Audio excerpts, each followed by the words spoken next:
I told everybody that this was going to be the craziest free agency period we have ever seen. And if the week leading up to free agency is any indication, oh, baby, we are in for a treat.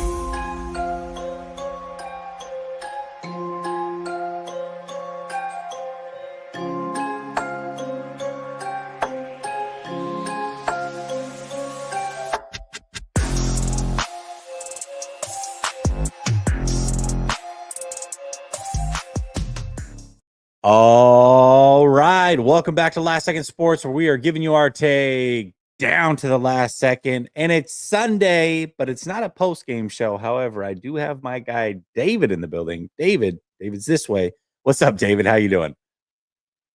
It is wonderful to see you. It's been since week 18 since we chopped it up live. So we got a lot to talk about. We got the post combine, we got pre-free agency, we got deals breaking left and right. Lots of stuff to break down. Can't wait to do it. Dude, this is crazy. Like, I was like, all right, cool. We'll do like a little show, we'll just talk about like, oh, the Joey Bosa might be coming to the 49ers. And then the NFC West just went on fire over the last hour and a half. Absolutely insane. Let's talk about the deals in order. Number one, we have Davante Adams going to the Rams. Now, what's interesting about this one, David, is I initially thought he would end up with the Rams. That was my prediction. But once they re-signed Tutu Atwell to that 10 million, 1 year, $10 million deal, I'm like, I don't know. Like maybe they're going to try to make him the number two. I wasn't quite sure what was going on. Here we are. Davante Adams did not choose the 49ers. He chose the Rams. What are your thoughts here? Yeah, it makes a lot of sense. And we'd heard that he preferred to be back on the West Coast, right? He's a South Bay kid, Palo Alto kid. It's went to Fresno. Everybody knows the backstory. And I think it just boiled down to he's going to go to a team that's willing to pay him that money, but also a team that he feels that can really still contend. And if you look at that Rams lineup right now, Matt Stafford, there were a lot of legitimate reports that he could have been going somewhere else. And I think what really would happen here is that the Rams are like, wait a minute, if we can finagle this way to keep Matt Stafford and have Davante Adams be on that back burner as that target, now all of a sudden you've got Kyron Williams and Blake Corum and probably adding another running back in the draft. You've got Tutu Atwell, who is a really underrated complementary receiver, who's going to be that wide receiver 3 to Puka Nacua and Davante Adams. I mean, right away, if Davante Adams is healthy, and he's been healthy, he looked great at the end of the year when Aaron Rodgers started to pick up steam. This is one of the best wide receiver duos in the NFL. And pairing that with, Tyler Higbee is here or there, but I could see them targeting tight end pretty heavily in the draft as well. Look, as long as Stafford is healthy, as long as Adams is healthy, as long as Puka is healthy, and you've got viable running backs, I'm sorry, man, this Rams team has basically put their flag down and said, we're the team to beat again in the NFC West, and we are going to be one of the teams to beat in the NFC period. Yeah, it's absolutely crazy. They've done such a great job of building that roster and revamping it. Which kind of excites me about like where the 49ers are at. The 49ers have an opportunity to be where the Rams are at in about a year, in my opinion. Like if they just continue this path, we'll talk about the 49ers a little bit more. But as far as like the team to beat in the NFC West, I mean, it is, if it wasn't clear before, it's now abundantly clear that the Rams are the team to beat. But speaking of NFC West and teams that finished above the 49ers, the Seattle Seahawks, man, what a crazy couple of days they had. First of all, they moved off of Geno Smith. Sounds like maybe Sam Darnold, but now we're hearing talks of Aaron Rodgers or somebody. I don't know what's going on there. And then DK Metcalf, a few minutes before we went live, got traded to the Pittsburgh Steelers. Have been trying to get every wide receiver under the sun. They finally make it happen. Massive deal for him. What are your thoughts about the Seattle Seahawks and what they are doing? There were some, so we talk about the Seahawks, I think they looked at DK wanted out. I think there've been over the years, DK is, every year this comes up, DK really is one of the most underrated receivers in the NFL every single year. Now, does his shtick run a little, cold in the locker? I think it probably does. You always kind of rein them in. You've always got to be watching out for the personal fouls and the things like this and the me situations. But look, NFL teams find a way to figure that out. I just think that he made a power move. The Seahawks probably said, look, okay. And they flip it, I believe. You could correct me if I'm wrong on the compensation. I think it's a second round pick this year and in a pick swap, or and I might be wrong on the I sweeteners just saw there. the second round. I did. Yeah. I don't know. Yeah, who Hey, knows? that's a great trade for the Seahawks. I mean, everybody's thinking, oh, they're going to get a first round pick. The reality is, when these guys are needing a new contract, that's really hard to do. So what the Seahawks did, which talks about the 49ers.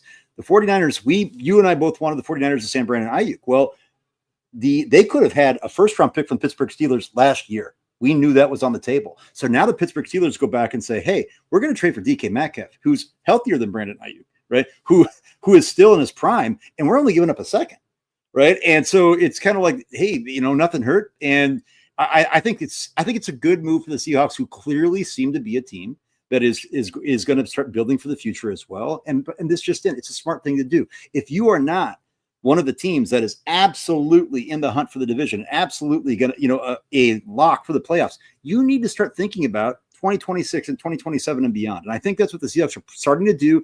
I think they're still going to try to remain competitive. I'm a little confused from the Steelers' point of view, because it just seemed like there's the quarterback situation there is in limbo. And so all the George Pickens, you've got DK, you've got Najee, you've got Jalen Warren, right? You've got Pat Freiermuth in there, but who's going to be the quarterback? Russell Wilson looks like he's out. Are they waiting on Aaron Rodgers? Are they looking at Sam Darnold? Are they going to try to make a play? I mean, just looks like Justin Fields is persona non grata. Looks like he's a high likelihood for the Jets and Aaron Glenn. So it's crazy. But these receivers are making bank, and it's a great kickoff for the free agency.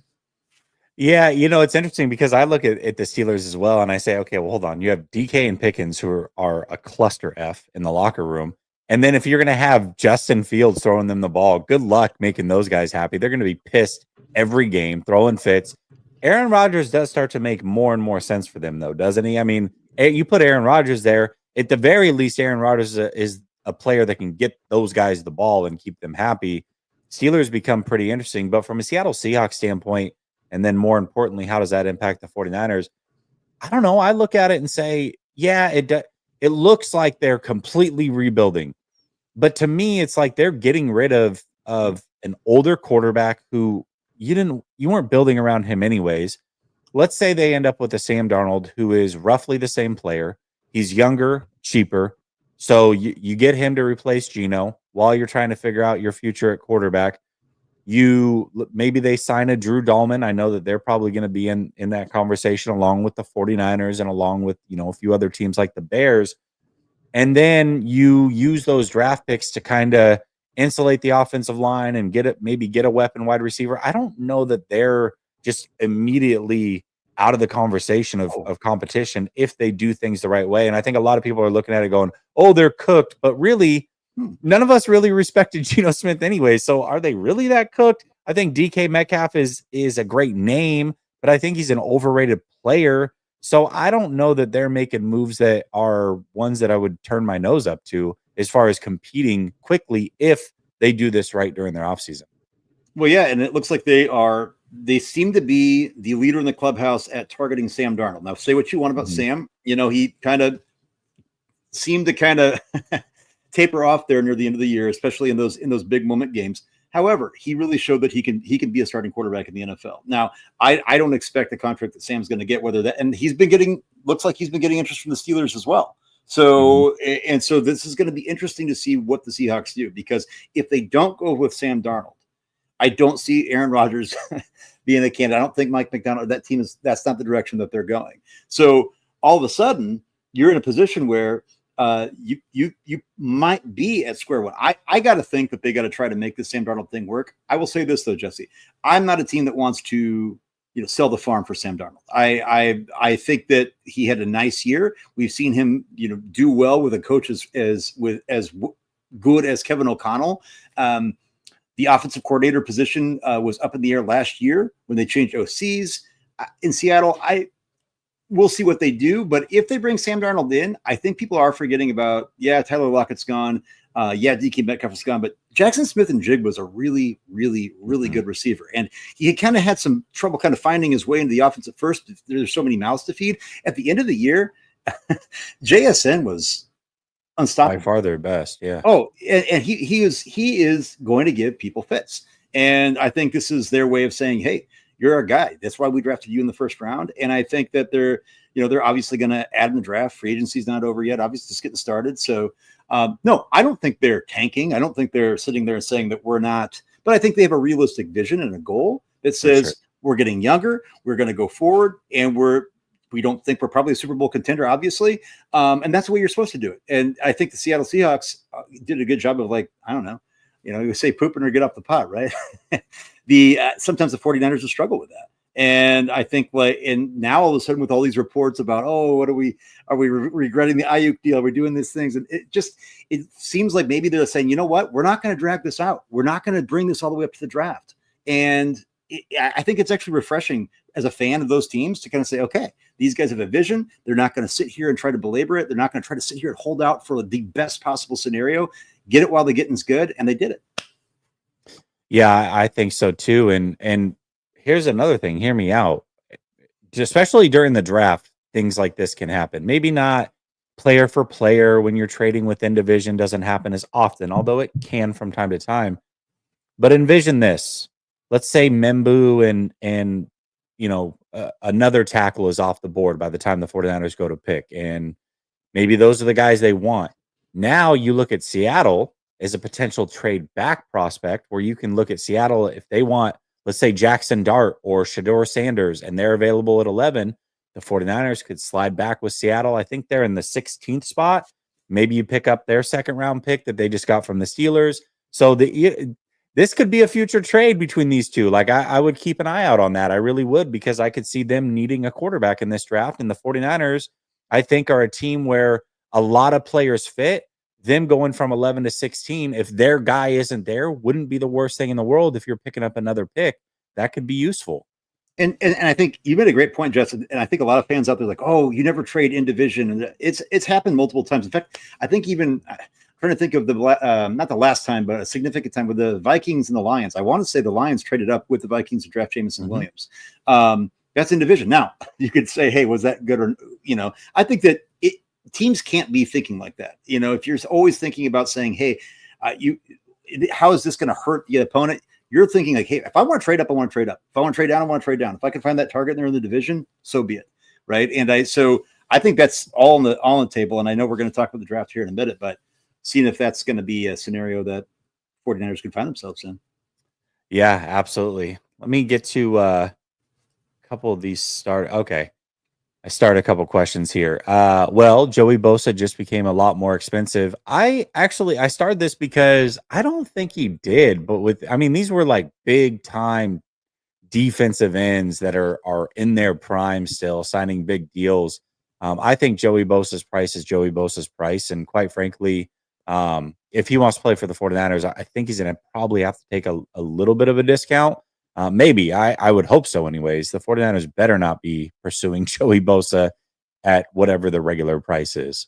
Well, and if he wants to play with his brother and this whole thing, look, and I've been on record saying I don't think it's a deal that I would make, but I'm not going to lose sleep if they do. I'm not saying he can't be a productive player in the offense, the defense. I think it's just the combination of, turned 30 years old, he's missed 45% of the games the last 3 years. He started an average of 6 games a year in the last 3 years. Okay. Yeah. So if you want to play with your brother, this is actually a situation where the 49ers have all that leverage in that move. The Bosas want to be united and they want to move their family from Florida and and sit there and like camp out outside of Levi's. Like, that's fine, but if that's something that's really important to your family, I think that clearly is something where the 49ers are going to say, look, we don't really need you. We do need somebody opposite Bosa. We do need rotational players, but we don't need Joey Bosa per se, specifically, exclusively. And so, yeah, I don't think his price went up. Yeah, I don't think so either. Kevin says, do you guys think the 49ers will trade BA? This is an interesting one. I put out a video before it was like a thing, saying that it's realistic. Just from a salary cap perspective, it was very, very, very realistic that they could trade BA. That is not going to hold them back the way it would if, you're talking about a lot of different players. I don't think they will, especially seeing DK go for a second. I just don't see how he's worth more than a fifth at his current status. And I don't think the 49ers are going, even though they should, right? Sunk cost fallacy. even though they probably should move on from BA if somebody's willing to give a fifth, I don't think they're willing to do it because they'll look silly. It's like, well, you could have had a second or a late Yeah. first last year and not done anything, but now you've signed him. You're going to take a dead cap hit. He got injured. You did a fifth. Like they would look silly, and I think that that's enough to deter them from making a deal. What do you think? Yeah, it's a great question, Kevin. I'll tell you this. Last year, I know I was on record with my guys, Marco and Jesse. I always said, hey, I did think they were going to trade him before that. I really did. I thought that that was going to be a move that they were going to make. But Well, it sounds like they were close, David. Like, I mean, this close, literally. So, well, but that's like once bitten, twice shy. It's like this idea that the 49ers have long been, like I said, talked about, or getting off the pot. Like the Niners are notorious for this, right? They had a great trade lined up with Jimmy Garoppolo with multiple teams. Oh, can't do it, right? Brandon Ayuk could have had good capital, didn't do it. Even after the draft, had an opportunity to move him for some pretty good capital, right? Didn't do it. And it's one of those things where I was excited about Ayuk coming back because he's a wide receiver one. He's a top 10 receiver in this league. Now with that ACL injury, you can't go in the sunk cost fallacy.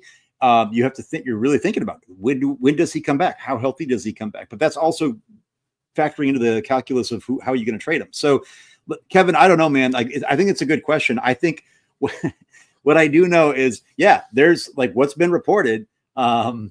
Like there's that has legs, right? Like that's in the building. They're considering it, right? Like that's not just smoke coming from these guys that are connected. Will they make it happen? I don't know. I think that they have to decide, much like the Seahawks decided, am I willing to take less than I would love in my dreams of dreams? And I don't see the 49ers doing that. I don't see I think the 49ers are stubborn. And I think that I'm not saying they shouldn't be. I'm not saying that they should just readily give up Brandon Ayuk. But to me, hey, if you could get a second, I know Jesse and I are going to talk about it. I believe that the direction for this team should be 2026 and beyond. That's something you consider. If you're not getting anything but like a late third, like I keep it because Brandon Ayuk is really, really good player. So yeah, I think I wouldn't say 50-50. I don't know. I wouldn't put money on it either way. yeah, I think, it's interesting. The one team that I keep coming back to is the Patriots. I just feel like every time a receiver goes off the board, the more and more I'm like, they're desperate for a receiver. They're desperate because they can't draft a receiver to save their life. They've never been able to. And so they've been in a market for a wide receiver. They were in the Ayuk market. They were like the first team that really kind of broke last year. And then he said no to that. And they were going to offer him more money than anybody. It was like $33 million a year or something crazy. So I think if there's a team that's willing to give up like a third for him or something, I think the 49ers would think really hard about that. I just don't know if now that DK went for a second, that Ayuk would go for a third. But if there was a team, I think the Patriots are the one to really keep an eye out on. Yeah, and I think the Patriots, we've heard that the Patriots are really wanting to move, heaven and earth to get Drake May a true wide receiver one, not just a good stable of receivers, a true wide receiver one. And make no mistake, for anybody that has any doubts, Brandon Ayuk was coming off, not going through training camp, a little bit rusty, right? Then, of course, the injury, the game that I was at, with my guy Javi Vega, we were sitting, it was horrible, right? And it was one of those plays that, they wish they had back. But I think in this situation, the Patriots are looking at him and say, look, if we go to their doctors, we figured that this is healing well, the rehab's going well. I think a second round pick for a top 10 receiver in the NFL is a steal right now, not necessarily for what you have to pay him. And those are the things that where it actually ends up for the 49ers are pretty good. It's really not a big dead money hit. And they can this is the calculus where the 49ers, you look at the sunk cost fallacy. Yeah, you invested, but you can actually get out from underneath this contract pretty harmlessly, right? Like there's not a lot of sting of ripping off the Band-Aid on this one, other than the fact that you're losing your best receiver. Yeah, absolutely. Dave says, okay, I'm here. We can start. What I miss? What's up, G's? Not much, man. Not much. Preston says, let's go Rams. We actually started with the Rams news because it definitely impacts the division. Now, before we dive deep into the 49ers and some of the rumors and conversations that are going on. Overall, like a lot has happened in a short amount of time. How do you feel about the direction of the 49ers or the seemingly the direction that we're seeing from the San Francisco 49ers? Like, what are your thoughts? That's a broad question. I know it is. I think, look, I mean, all the bombs have been dropped, right? And, there's the Mike Silver article and the Tim Kawakami article and all of these other different things that are going on. It's clear, and there've been rumblings of this before, and rumblings of this in previous seasons that a lot of fans, I think, sometimes didn't want to necessarily believe, but there are mixed opinions, right? Within the building about what's going on. I think that this idea is like, is Kyle going to be the grand poobah forever? Is he going to call the shots? Is he going to take a step back? Is John Lynch the guy who is going to fill that void as a guy who's always been that general manager, kind of like president of operations, so to speak, the figurehead, the baby kisser?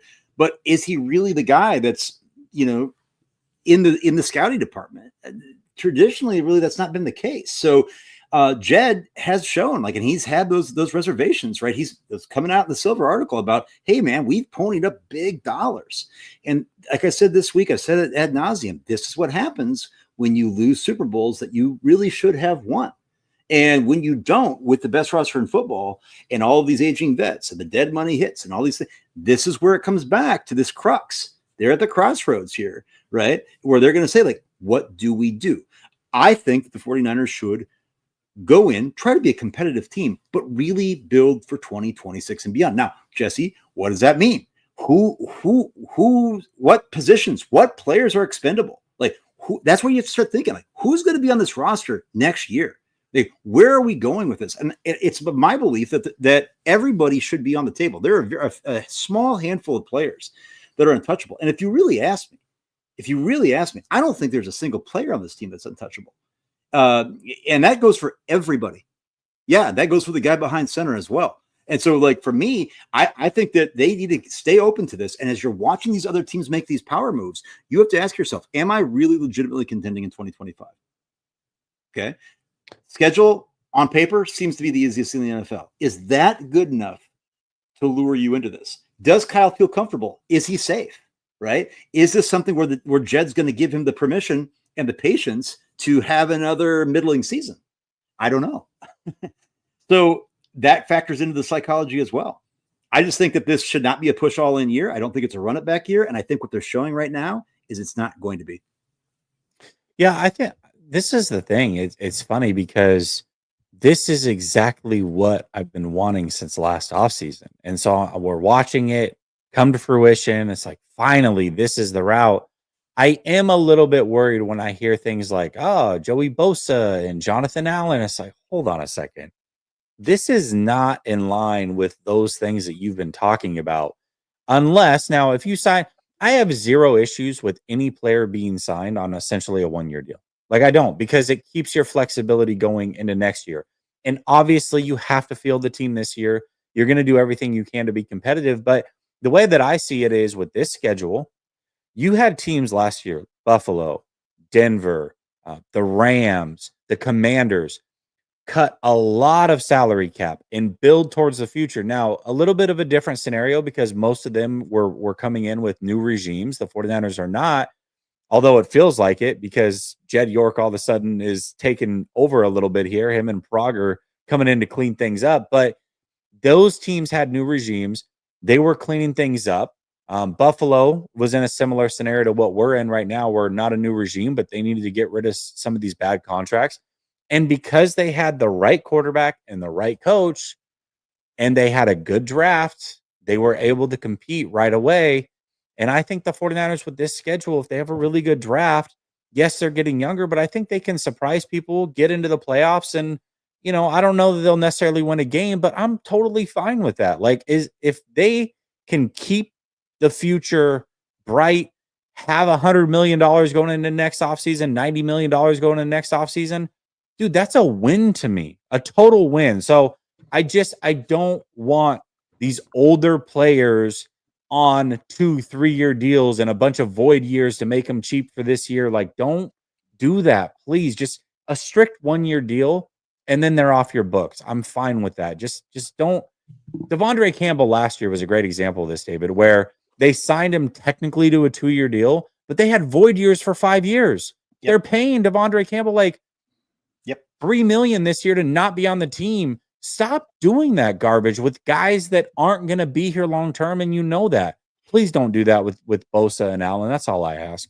Well, yeah, and like I said, I made that point to say, hey, if they sign Allen or Bosa or both, I'm not going to flip out. I'm not going to sit here. I think people say, like, whenever you see somebody say, hey, let's pump the brakes on this. Guys, old and injured is a bad combo. Okay. I think, what was it in Animal House? Fat, drunk, and stupid is no way to go through life. Well, neither is old and injured in the NFL, right? Okay. And like, this is, I just think that if they are brought in, I'm not going to say it's completely vet minimum, but something that's palatable. And again, that just hits the 2025 books. Like you, Jesse, I can be cool with that because you do want to be competitive. You do want to compete, but you also have to be realistic. Good franchises don't think in a vacuum. Good franchises don't think like, okay, it's Super Bowl or bust this year. I'm sorry, with the money, the dead money they're eating with Debo, the real consideration, and by the way, it is very real about trading Brandon Ayuk. Those things don't happen when you think like, hey, I've got all the pieces ready to go to the Super Bowl. I mean, this defensive line, let's take a look. I mean, you're missing, you release Malik Collins. You're going to release Javon Hargrave, right? You're Leonard Floyd, right? Looks like he's out on the outs, right? So you Gross Matos. I mean, look, I think he could be a rotational player when healthy, possibly, but where Jordan Elliott? I mean, what Sam Okonanu? Like, where is the depth on this defensive line? It's been the Achilles heel for a while. Okay, then you go to linebacker room. Looks like Dre Greenlaw's out the door. Have we seen yet that there's anybody out on that roster outside of Fred Warner that really is somebody? I mean, D Winters. I mean, is he really the guy that you're going to count on? Okay, the secondary is. I keep saying the cornerbacks look great, starters, but they don't. Outside of Lenore and Redondo Green, who do you got? Safeties, who do you got? Right? So this team has a lot of holes, and you're not going to be able to fill them all with just incredible players this year. And so I just feel like I really hope that the 49ers look at this and say, hey, we're going to still try to remain competitive. We're not going to go out there and tank. We're not going to go out there and give it up. We've got great players on this roster. We've got a great fan base. We want to win. But I hope they don't stack salaries of old vets like you did there, like you said there. And I hope that they have the courage to plan ahead. Yeah, the Bosa thing's interesting too, because if they get rid of Floyd and bring in Bosa, it makes even less sense. It's like, is Bosa at this stage really better than Floyd? I mean, when you start factoring in health, I mean, Floyd at least is there every game. Bosa was a rotational pass rusher last year and still only made it through 14 games. He still missed 3 games as a rotational pass rusher. It's like, and probably another 4 or 5 of those games, he was clearly hurt. He was just like fighting through it. So it's, I don't know. I don't know. The Bosa thing it's whatever. But again, it's all in how you structure it. You did touch on Malik Collins though. And it sounds like Malik Collins is going to be released unless they can trade him for like a 7th. I doubt that's going to happen. Maybe, but I doubt it. So that adds to the dead cap. I'm assuming it's going to be a pre-June 1st because the difference in money is not that much. Yep. So now you had a league leading $72 million in dead cap. Add another 5 to that, they're up to $77 million. Let's say they do trade Brandon Ayuk, they're up over $90 million in dead cap. Yep. It's absolutely insane. I do think, regardless of what the 49ers say or try to do, yes, they can free up money if they extend Fred Warner and Kittle and still be players in free agency. I think it's pretty clear that they're telling you, we do not expect to be a Super Bowl team this year. We are building for the future, and I think that is absolutely the right move. Well, and you have to look at the other side of the ball. Look at the offensive line. There is one person out for a walk today, and it's like, there's one guy on that offensive line that is a lock to be on this team in 2026, and that's Dominic Pooney. That is the only one. Left guard's gone. Banks is gone. This is probably Trent Williams last year. And look, Trent Williams hasn't. Dude, I would say real quick, though, and I'll let you finish. I would say the same thing for the defensive line and Bosa, basically. Like the one guy. That's it. Yeah, that's what I just said, right? Like he's the guy. Everybody else is just kind of like a revolving Yeah, door of just kind of jags, right? Like yeah, I'm serious, seriously. And so on the other side, yeah. so Trent Williams. I mean, and by the way, guys, Trent Williams hasn't been healthy, right? His ankle's been a problem, right? You go through, so Aaron Banks is going to be gone. Center is a big question mark. Right guard is where Dominic Pooney is, but maybe Dominic Pooney goes over to the left side because that's where he was in college. And who knows? Maybe it's not broke, you don't fix it. Colt McKivitz has done well enough, right? For a cheap, one of the cheapest starting tackles in the NFL, probably the cheapest starting tackle in the NFL. But his contract's going to be coming up next year to void. Like, I don't see them wanting to pony up. Jalen Moore, Tim Kawakami did say that the 49ers may be in the bidding frenzy for Jalen Moore. That doesn't seem to gel with what we've heard, though, about how they're trying to save money. And Jalen Moore is not where you put him. He's not going to start this year at tackle. So you're going to pay him starting tackle money? I don't see that. To play him at guard, I can't. I don't think that's going to happen. Okay, so all of a sudden next year, let's say Trent Williams retires. Colton McKivitz, you're not going to pay him because he's an average tackle. And you're not going to overpay. All of a sudden, you're looking at 4 starters. Now, obviously, the draft hasn't happened, free agency hasn't happened, but that's the type of thing I'm talking about building ahead. Because if you don't address that now, you're not going to be able to address tackle in free agency. It's not going to happen. You got your starters right now. Okay, so unless you draft for that now, you're putting yourself in 2026 having to go to a free agency market, which is always bloated, always cost prohibitive. There's so much that this team has to think about. And this is where I'm really thinking 49ers fans need to disabuse themselves of the fact that they might not be the Band-Aid ripping off is not done yet. And nothing is going to shock me about what this team does. I'm hoping that they would really realize that regardless of this easy schedule, that could be a little bit of fool's gold. That could be a little bit something like, hey, we're going to, and I just hope they right the ship and think about you have your opportunities. You lost them in the Super Bowl. It doesn't mean the sky is falling, but does this team, does John Lynch and Kyle Shanahan, are they simpatico? Are they cohesive? Are they going to be able to make this thing work? Are they good? Do they have the courage to not strip it down to the studs, but like, do they have the courage to rebuild? Do they have the courage to kind of start over a little bit? Does Jed? We're going to find out. Yeah, and that's that's what's interesting. So you had that Silver article come out over the weekend. This is my first time really addressing it on any sort of social media myself, but that whole article was really really interesting. And I know that in the article he said, "Hey, everybody's on the same page. Kyle Shanahan's not on the hot seat. It's not even lukewarm." But the way that he painted Kyle Shanahan in that article was pretty damning at times, Yep. as being emotional and too friendly with players. And, it's clear that that's not the direction. And Jed York's no longer cool with it.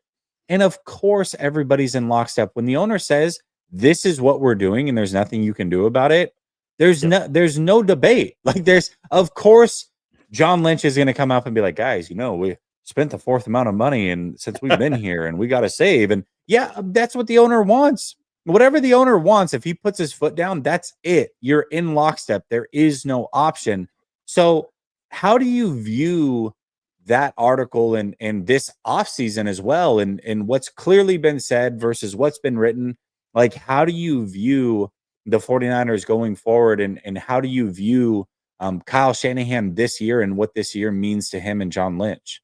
Well, it's funny. I was dragging up a picture screenshot I had from Silver's article, and one of the lines that says, "This is where I thought Silver dropped a lot of good nuggets, but some of it was a little bit A little sensational." yeah. So, like one line, a standalone sentence: "Hell hath no fury like a billionaire scorned." Enter, right? Like it's like one of my students writing a paper for like dramatic effect, but then the very next sentence is, "In reality, it's not that dramatic." Yeah. Like, wait a minute. Yeah. So you're just like, but that's Mike Silver. Like he's always like, so, but part of that though, too, is I'll just say this. Mike knows Mike's connected. A lot of stuff that you end up writing you have to parse out what's true and what's also, I wouldn't say PR there from Mike's point of view, but also what's being laundered, because this is access. They still have access in this building, and Mike, he's the beat of his own drum. He's Sports Illustrated legend, right? We get it. But there's still a little bit of that like they're wondering, they say, hey, was Jed happy about this? Was Kyle happy about this? Was John happy about this? Well, it seems to me that there must have been some like, hey, I'm going to write this article, by the way. It's going out there. The things that I took away from it, though, is that, he says, and York has remained highly supportive of Shanahan Lynch. But there's been that question of that he talked about, is Jed crazy about Kyle Shanahan sprinting upstairs? Is Jed ready to make the leash a lot shorter for Kyle? And not just as a personnel person, right? Like, this is where you start to think about, like, is this like kind of the opening? Is this the crack in the facade? Right? Is this where you're going to try to put your thumb in the dam and act like nothing? There's nothing to see here, or is there turbulence? I feel like from Silver's article and from Kawakami's as well, like it's not all roses and rainbows, right? And so where do they go from there? I mean, do you think Jed York thinks that John Lynch is the guy to right this ship if Kyle steps down a little bit from personnel decision making? Is it the guys in the front office, like, the player personnel director is Tariq Ahmad, right, who's widely respected, who worked with Adam Peters, like kind of hand in glove for many years? I don't know, but I think it's going to be interesting to see where that goes, and it's going to start in the draft. What I like about this setup, to me, is that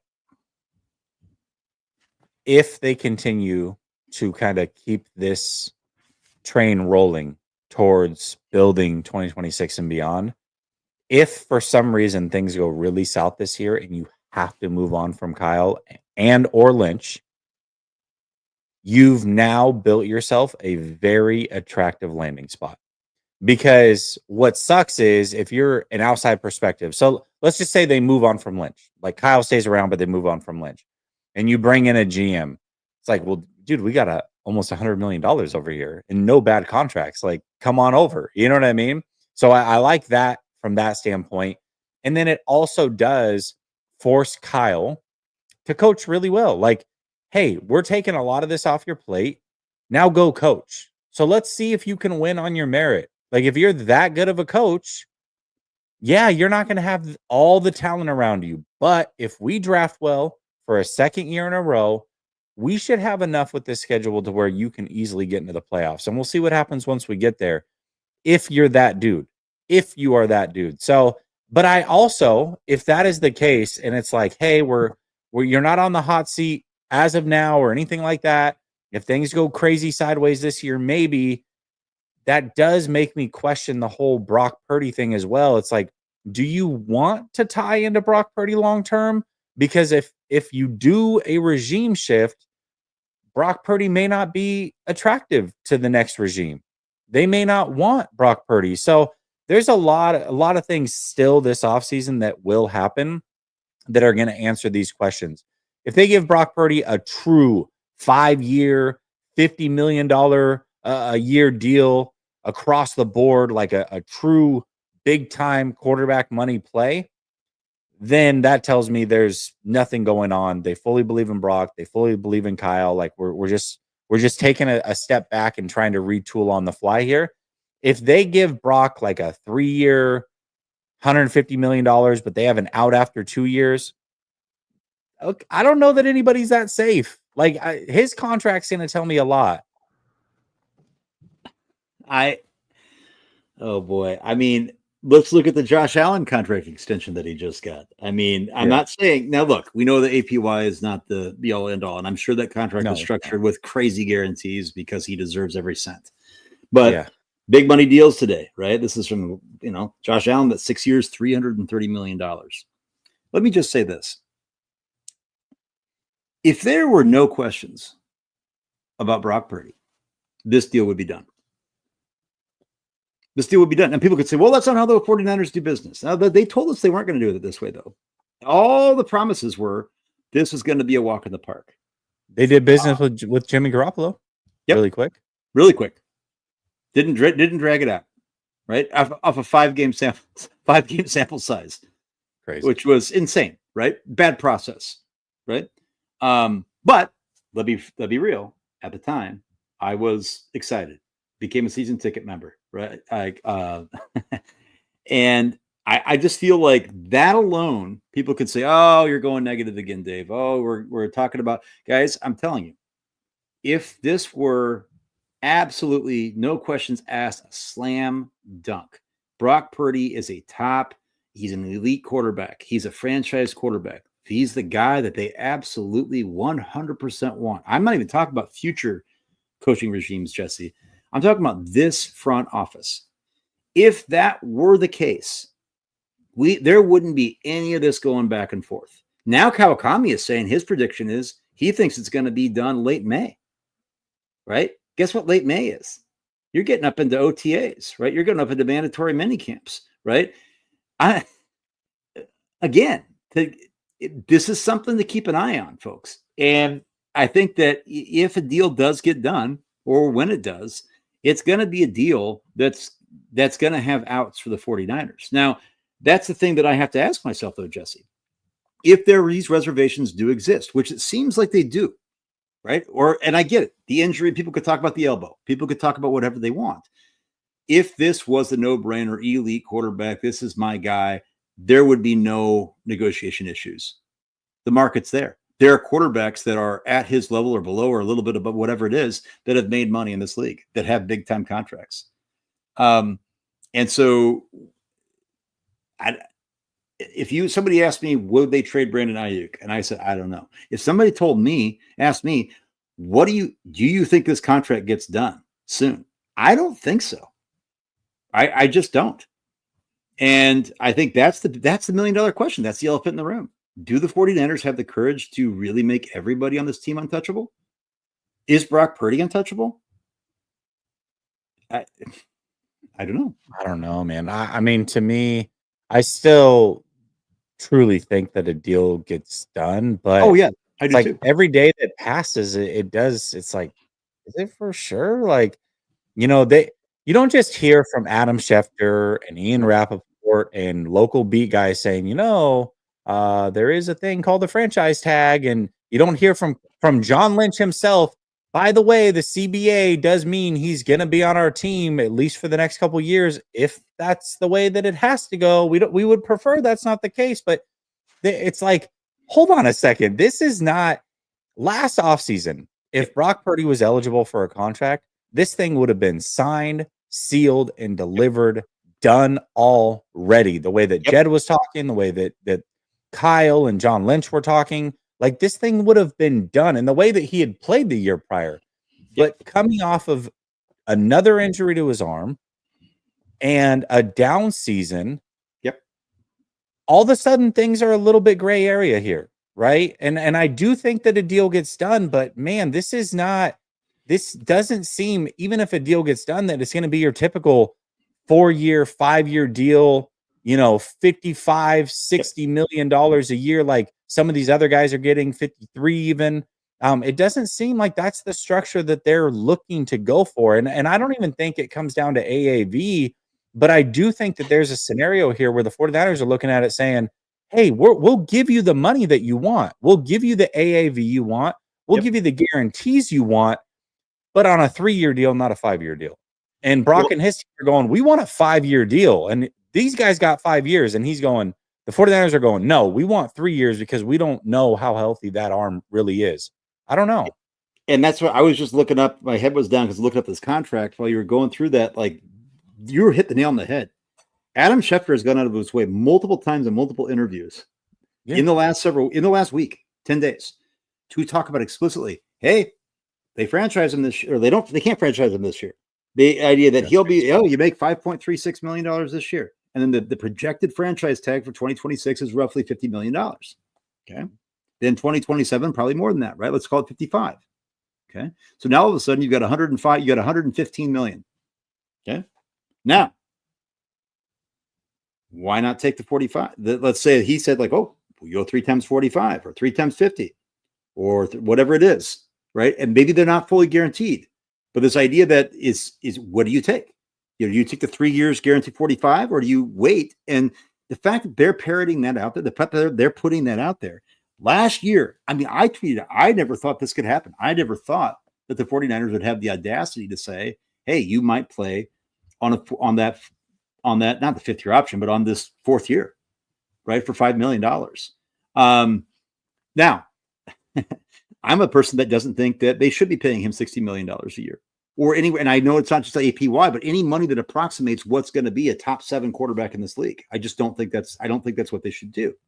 But Brock Purdy's been working for pennies on the dollar. And so if the 49ers were running the risk of saying, do they have the cojones to tell Brock Purdy that you're playing on your 4th year of your rookie contract as your Mr. Irrelevant contract?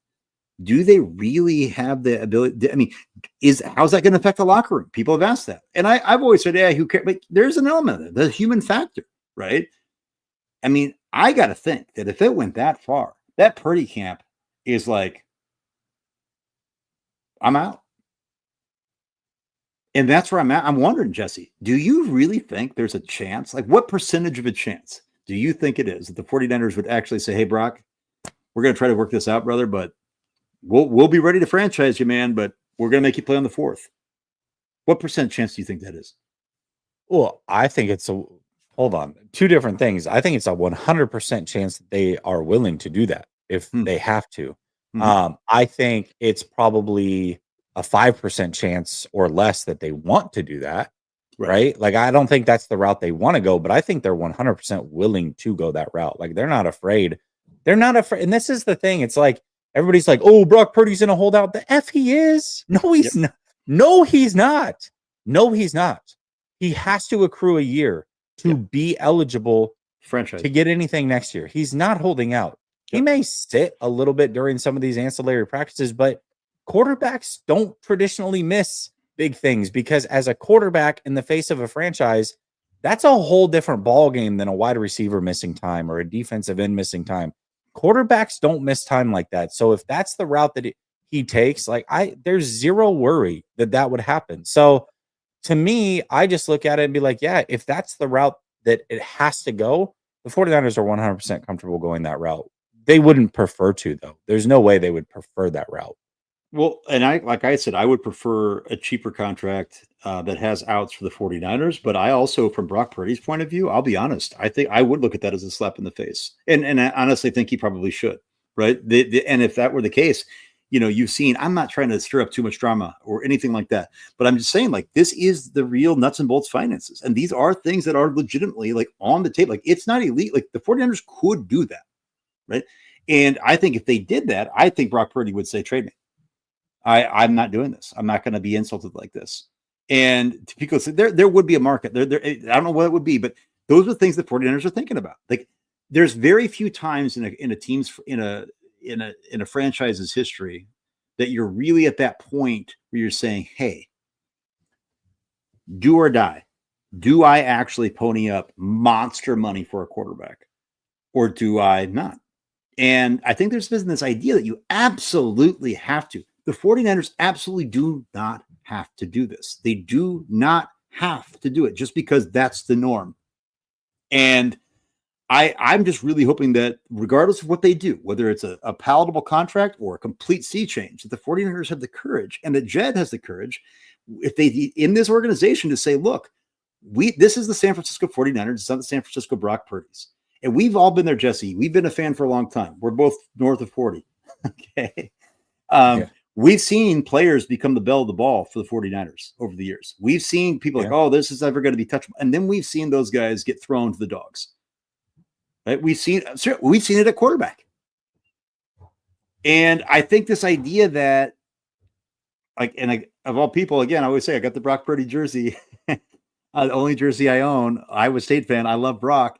I think this is one of the things where the 49ers can't be sentimental and they have to think about like where we're going from this. And that's the number one decision. That's the ultimate domino. And if Tim Kawakami is already saying that it looks like it's going to push into June again for your franchise quarterback, you're no doubt about it, guy. Something smells fishy to me. Yeah, and here's the thing, and this is what people don't understand. Like, you see the Josh Allen deal, right? And I see there's and one Rilla who says he's a Bills fan, and that he's not happy with the $250 million guaranteed. The reason that this is a great deal by Buffalo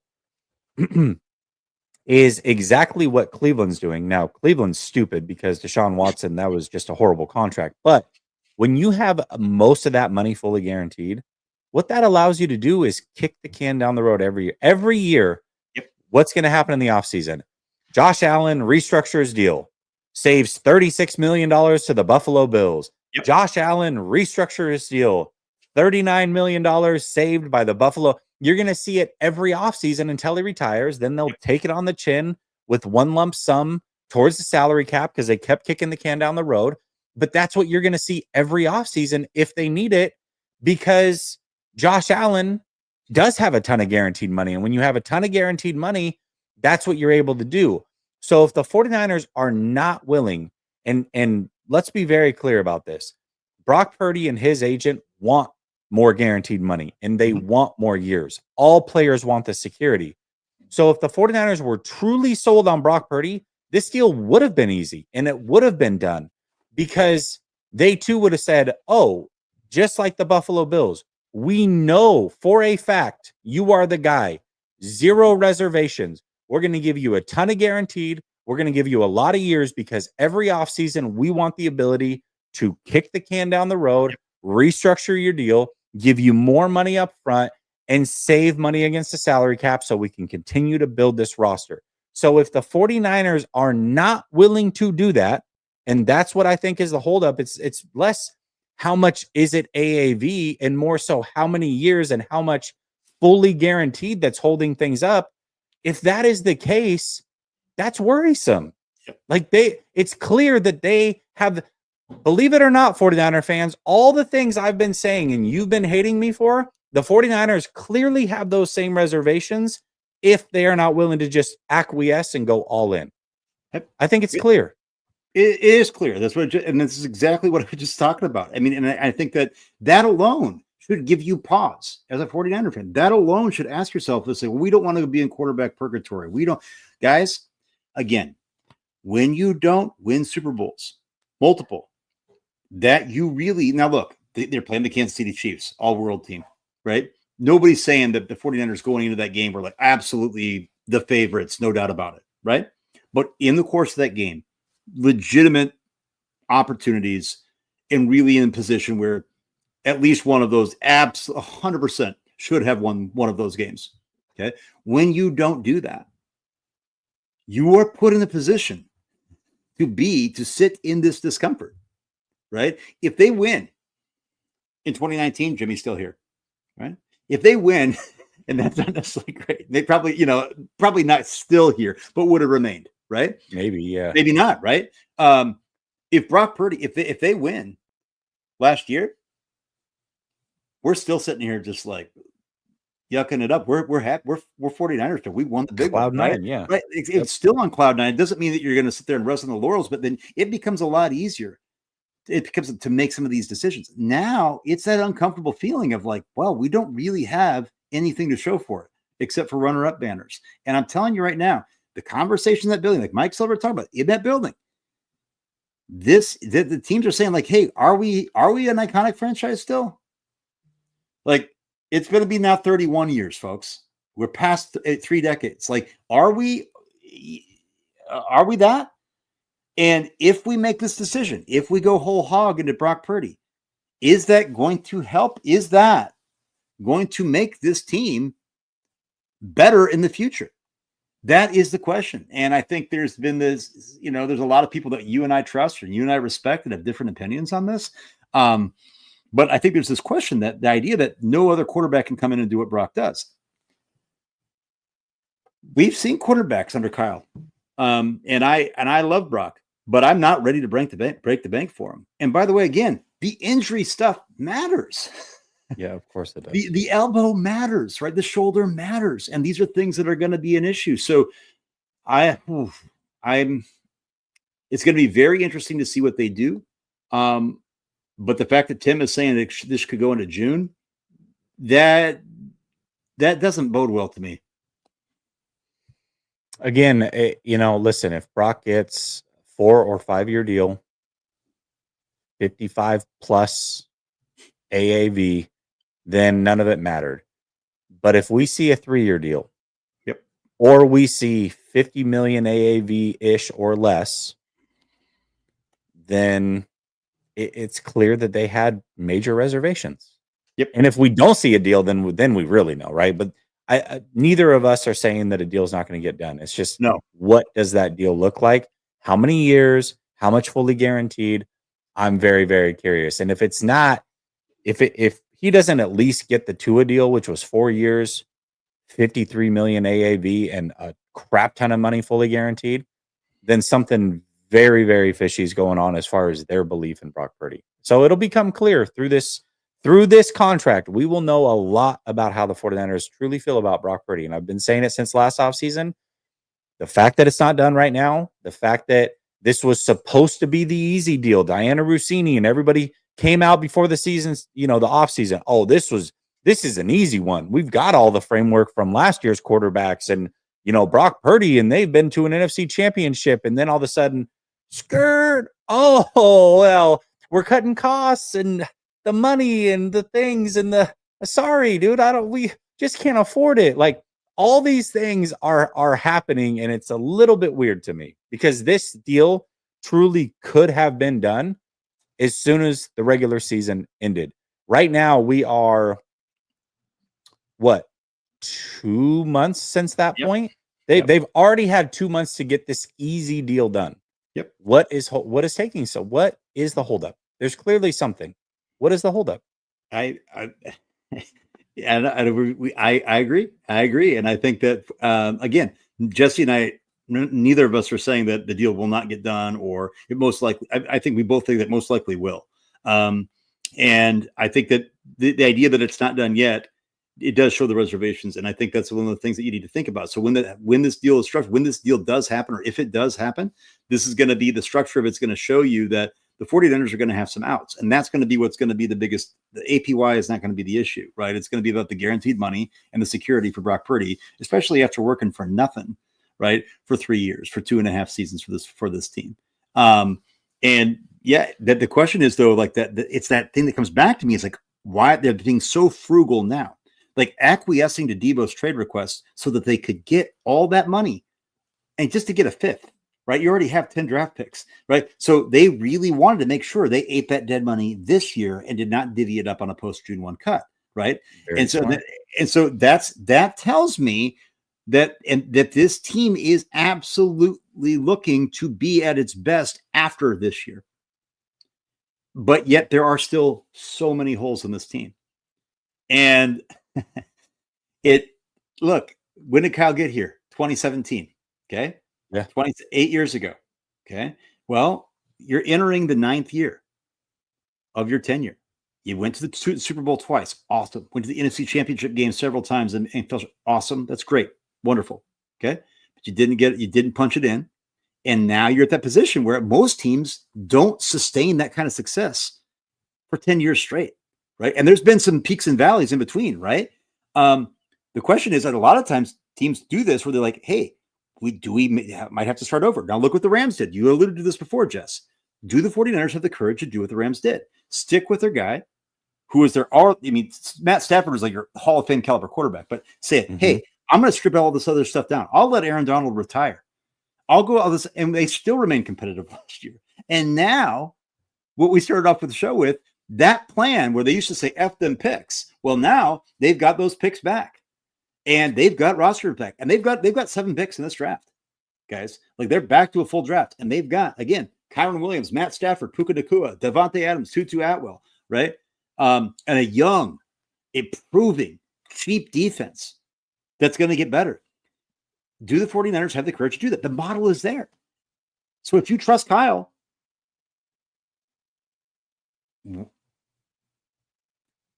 the difference is, I mean, he's certainly starting. I mean, if you compare this to 2017, the talent that is already on this roster is way higher than it was in 2017, right? So it's not like he's starting from a bad point. Like this is a team, we just said if they get this draft right with this schedule, they can still make the playoffs. Like that is we weren't saying that about the 2017 team. So it's not like he's starting from scratch. He just has to coach, prove that he can coach really well, get them into the playoffs, and then, next year they got a ton of money to play with, and they're right back where they need to be, and hopefully competing for Super Bowls. 100%. And like I said, all of you and I both feel that this team is obviously, particularly that schedule on paper is, and granted, things change, right? Teams get a little bit better. For sure. But boy, that schedule looks bad. I mean, easy. I mean, there's a lot of teams that still have a long way to go to get there. Like this should be a playoff team. Absolutely. The question is, again, are you positioning yourself to be at your best in 2026, 2027 and beyond? And people say, hey, it's what can you done for me lately? You don't think ahead. I don't know, man. Bad teams don't think ahead. And I feel like they had a lot of forethought. I feel like they've had a lot. They did plan well over the years. The bottom line is they just didn't get it done. And so when you don't, you have to ask yourself, am I ready to maybe go back to basics and try this again? Give us another 9-year run. I don't, people don't want to ask the question, but nothing lasts forever. Yeah, absolutely. All day, every day. Cam says, Jesse, really, do you really expect Brock Purdy to carry a young team with little to no all pros? I think the 49ers expect it. And that's, if you have a franchise guy, then if they expect it, then I should expect it. Sammy and Pickles say, are we holding on to the past? Should we start a mini rebuild? As the Bulls fan, there is nothing worse than getting stuck in mediocrity. For sure, there is nothing worse. But I truly think that the 49ers are doing this the right way. Like, if as long as they continue to make decisions that put 2026 and beyond ahead of 2025, meaning they don't sign an old player to a 3-year, mostly guaranteed deal for way more than what they should, as long as those aren't the things they're doing and they continue to prioritize the future the way that they've started this offseason, dude, they're doing this the right way. To me, like, this is all right. So far, it's all right. Just keep on this path is all I'm asking. Yeah, and you're right. And that's the thing where every now and then we've gone back and you say, look, Justin and I, among others that we trust, we're going to call a spade, right? We're going to be objective. We're also fans of the team. We want the team to win. We get cathartic when they win and when they're successful. I think it's that idea, though, that it's encouraging to us is, if you're taking all this dead money now, you're not engaging in sunk cost fallacy. You're saying, okay, I get it. Might have made some mistakes. Hopefully we're rectifying those. Hopefully we're remedying those. And everybody, I'll say this about Jed. Now, I'm not a shill for Jed. Okay, far from it. But this idea that Jed is absolutely entitled and should not be content with the status quo completely of this team, right? It is completely okay for an owner of a team to say, guys, I expected more. You've told me more. We've put all this money. We paid huge contract.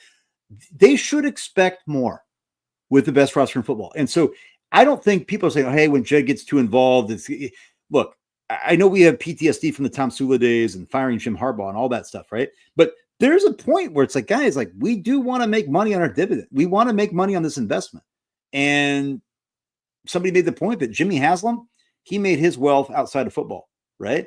The Yorks, okay, but Jed, like, this is his thing, right? He's not the Flying J Travel Plaza guy, right? He's not like, this is his baby. This is the Yorks baby. This is the DeBartolo family's baby. And it's like, at some point they're going to see, and I totally approve of Jed saying, maybe we need to do a little bit something different. Maybe we need to reinvent the wheel a little bit. Yeah, I mean, I think that it's completely within reason for him to step in here. It's not like he's like castrating them and giving them like, the way that I read the situation is that he prefers that they succeed again this year and that they've reset, and he is more than willing again next offseason, once things have cleared up, to open the pocketbooks again and go after a championship. I don't think this is a forever thing. I don't think this is a bad thing. Nope. I don't think this is any of that. I think this is just, guys, I'm not going to do it again this offseason. I don't think this team is Super Bowl worthy. I don't think there's anything you can do to keep these players and compete for a championship. It's time to move on, and I'm forcing that to happen next year again. when we have free money, I will open up the pocketbooks and do it gladly with a smile on my face. I will. And that's the way that I read the situation. I could be wrong, but No, I agree. Lava says, no, it's you guys who don't want Kyle and Brock, hoping to talk this ish into existence. You guys don't realize how you look to the normal thinking fan base, but do you, dolts? But you do you, dolts. Listen, Lava, like I see you in my chat a lot. I really appreciate your perspective. Anonymous. But at no point did it this whole offseason or anything have I said to fire Kyle Shanahan. In fact, No. I said the opposite. So listen, if you don't like somebody who thinks a little bit outside the box or is just willing to read the information that is out there for all of us to read, and that's not 100% positive in your perception, or it just wants to go with status quo because that's what fans want to hear. As much as I love you here, brother, I'm not probably not the one to watch. I'm sorry. That's just being honest. Jesus is Lord. Yeah, go ahead. Jesus is Lord says, Jesse, please, could you explain it for me since we don't have the same system in Europe? Doesn't the NFL teams have the same budget? If so, how come so many are talking about York's paying this and that? So, yes, they do, but how you spend it is a little bit different. So I'll give you an example. Let's say the 49ers sign player A to a 5-year, $50 million deal. If Jed York is willing to pay cash up front for a majority of that deal, then that makes that player cheaper on the salary cap. The cap hit is cheaper. You can take that money up front that he's willing to pay and spread it out over the course of the contract. Versus some teams like the Cincinnati Bengals don't spend a lot of cash, actual cash on their players. So although they're spending the same amount of cap space on that same player, the way that deal is structured is very, very different. So when you're hearing about Jed York and not wanting to pay this or that, we're talking about actual cash out of his pocket, not the salary cap. They are two very, very different things. So hope that clears things up a little bit for you. Yep. Mao Boing, nice, says looking for a franchise quarterback for a while. Purdy is him. Last large purchase. Fix the O-line, and that's it. No more luxury players. I do agree with you that they got to build through the trenches. I completely disagree on the Purdy is him take. Sammy and a Pickle, I appreciate you super chatting, though. I appreciate it. Sammy and a Pickle says, breaking DK to the Steelers. We did see it, Sammy and a Pickle, and we did talk about it, although you sent this a little bit ago.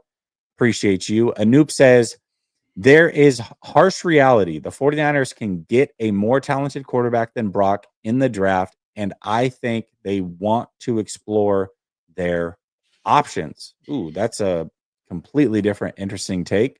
I don't know. I don't know about that one. They are in a spot, though, if they wanted to truly take a quarterback, that they potentially could. I don't know that they necessarily want to.